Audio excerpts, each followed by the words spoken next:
बर्दाश्त नहीं किया जाएगा। 24 घंटे के अंदर अंदर अपना अतिक्रमण। मैं धर्मपाल सर, आप देख रहे हैं दबंग हरियाणा। 2024 में इसी नगर पालिका ने जो आज अनाउंस कर रही है कि हम अतिक्रमण को हटाएंगे, लेकिन 2024 को मैं जब इन्होंने 3 दिन का अल्टीमेटम दिया था, 3 दिन के अल्टीमेटम के बाद ये दोबारा आज शक्ल दिखाई है। कम से कम 8-9 महीने हो गए। जो इधर दिखा दे भाई, है जितने भी खोखे खाखे थे उसी टाइम के रखे हुए हैं। लेकिन नगर पालिका अधिकारी 3 दिन का अल्टीमेटम दे करके क्यों चुप रहे, इसका या सरकार द्वारा इसकी जांच की जाए तो वो पता लगाएं कि भाई उन्होंने उस अल्टीमेटम को रद्द क्यों किया। क्योंकि लोगों का कहना है कि ये जो पैसा दे देते हैं उनके ये खोखे न्यू दरे दराए रह गए, और जो पैसा नहीं देते उनके उन्होंने उठवा दिए हैं। लेकिन जब अधिकारी जवाब देते हैं तो अधिकारी बनाते हैं इनका कोई लाइसेंस कुछ 100, 150, 200 रुपए में, जो घूम कर सब्जी बेचने का कार्य करते हैं। मैं इस भाई ने दिखाऊंगा, ये सब्जी का कैंटर है। ये मेरे ख्याल है 3 साल थे, बड़ा नीचा नजदीक दिखा दे भाई, जैक है 3 साल हो गए होंगे इसने घूम के सब्जी बेची हुई नहीं होंगे। थोड़े जमाया है। और यहाँ भी एक भी सब्जी वाला, एक भी रेडी वाला कोई घूमकर सब्जी बेचने वाला नहीं है। सब ये एक अस्थाई कब्जा किए हुए हैं, और कब्जा करने के बाद लेकिन नगर पालिका ने दोबारा फिर इसका अनाउंस करवा दिया कि भाई हम सोमवार को कब्जा हटवाएंगे, अतिक्रमण हटवाएंगे। लेकिन आज तक नगर पालिका ने कोई भी अतिक्रमण नहीं हटाया। लेकिन क्यों नहीं हटाया, ये लोगों का कहना है कि ये पैसा लेते हैं, पैसा ले करके इनको यहीं पर छोड़ देते हैं।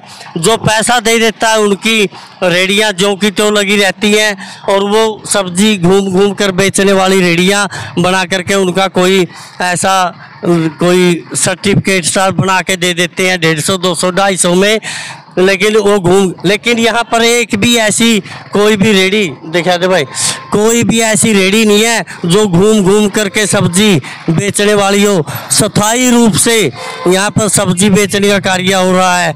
लेकिन यहाँ के नगर पालिका में जितना भी भ्रष्टाचार हो रहा है उसका जिम्मेवार कौन है। WDB&R से हमने बात की थी, वो यही कहने लगा कि हमने 3 दिन का अल्टीमेटम दिया, नगर पालिका जब हमको ऑर्डर करेगी हम पहुंच जाएंगे। लेकिन 3 दिन के बाद नगर पालिका ने वो मामला 3 दिन का अल्टीमेटम दे करके लेते हैं, और पैसा ले करके ही इन लोगों को यहाँ पर कब्जा करने के लिए छोड़ दी।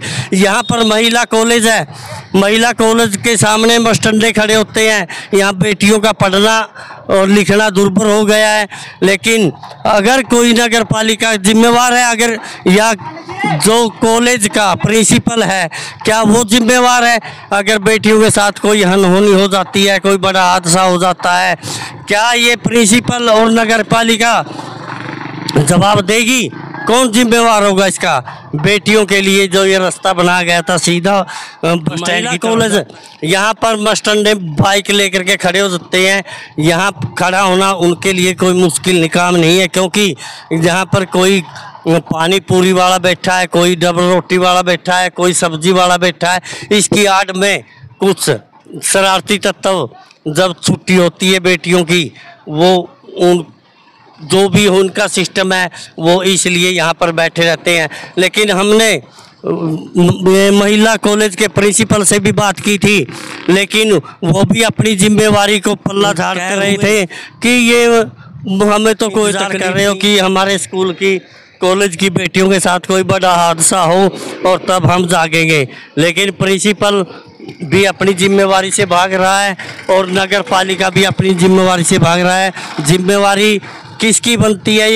ये प्रिंसिपल की बनती है। नगर पालिका के पास जो भी है, नगर पालिका महिला कॉलेज के पास जितनी भी है दुकानें सजी हुई हैं, ये शरारती तत्व लोगों के खड़े होने की जगह बनी है। वो यहाँ इनकी आड़ में बैठते हैं, और बेटियां जब छुट्टी होती हैं तो यहाँ पर वो मस्टंडे जो शरारती तत्व लड़के हैं वो खड़े होते हैं। क्या इस कर्तव्य नहीं बनता कि ऐसे जो दुकानें सजाई गई हैं गेट के सामने, इनको हटाया जाए। हाँ, अगर कल को कोई बड़ा हादसा होगा फिर सारे उठ लेंगे, फिर नहीं कोई भी गैट गलता है किसी गल भी, फिर तो गांव के भी उठ लेंगे, गुआंढ के भी उठ लेंगे, कॉलेज वाले भी उठ लेंगे, प्रिंसिपल भी उठ लेगा। लेकिन जब समय रहते ये इन चीज़ों का ध्यान नहीं देते। इसका नगर पालिका दोषी है, क्योंकि प्रिंसिपल ने भी पल्ला झाड़ दिया कि भाई नगर पालिका को हमने बोल दिया था, लेकिन लिखित रूप में शायद उन्होंने नहीं दिया। लेकिन नगर पालिका इस बात को क्यों दबाती है, इनको क्यों बिठाए बैठी है? देखिए सामने भाई सारा अतिक्रमण ही अतिक्रमण है।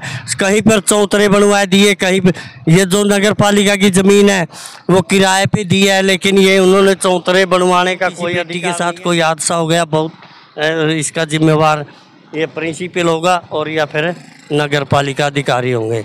जय हिंद, जय भारत, जय हरियाणा। क्षेत्र में सभी दुकानदारों को सूचित किया जाता है कि अपनी दुकानों के आगे रखे सामान को 24 घंटे के अंदर अंदर हटा लें और सभी रेहड़ी वालों से अपील की जाती है कि अपनी अपनी रेहड़ी सड़क के आगे से स्वयं हटा लें।